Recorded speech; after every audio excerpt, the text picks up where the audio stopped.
Today, Barack Obama hosted Vietnamese President Truong Tran Sang at the White House to discuss relationships with Asian countries and human rights violations. This is only the second time that a Vietnamese leader has visited D.C. since relations were normalized back in 1995.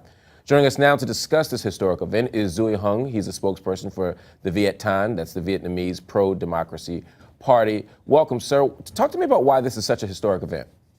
Yeah, hi, Mark. Good to be with you. Like you said, this is only the second time a leader of Communist Vietnam has been to the White House. And clearly, Vietnam is a strategic country. I mean, it has a dynamic population, a growing economy. It has the potential of being the bedrock of Southeast Asia in terms of prosperity, regional stability. But Vietnam is also the new Myanmar in terms of repression. In the last year or two, so many bloggers have been arrested. The internet's been censored. The government is not allowing a civil society. And there's been so many political trials. So this is such a pivotal meeting because it's an opportunity for President Obama to redefine U.S.-Vietnam relations, where we are now and where we should go forward. Absolutely. Now, will economic issues dominate the conversation, or will other things be at play as well? Well, I mean, the White House says that they're going to talk a gamut of issues, including human rights, economic issues, climate change. For the activist community, I mean, it's paramount for us that human rights has some of. But will they? I'm sure there's an outside pressure, you know, but human rights sometimes takes a back seat to questions about, you know, political economy. Well, right now there's a demonstration from the White House with over 1,000 people, calling on President Obama to talk about human rights. And in the last week, we've worked with many members of Congress who've spoken out, NGOs have spoken out. So really, it's a chance for the president now to do his part. And what we want to remind everybody is, Truong Tran Sang is the president of the Socialist Republic of Vietnam, but he's never been elected to office, right?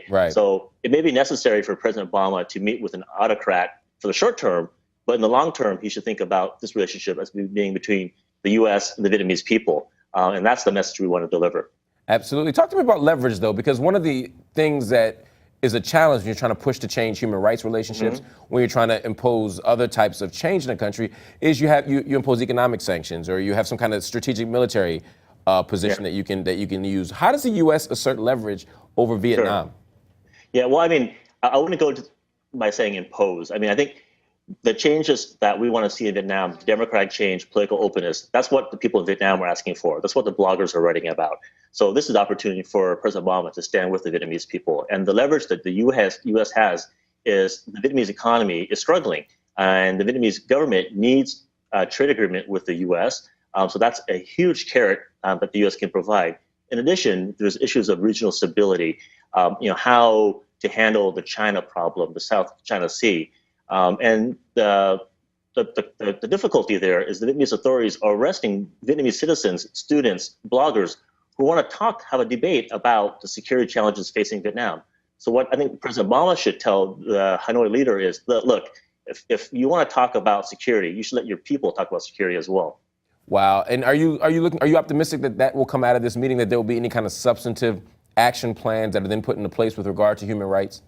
Yeah, well, I think human rights has always been a pillar of U.S. policy, and I'm fairly confident that President Obama will bring up the human rights and maybe talk about certain political prisoners.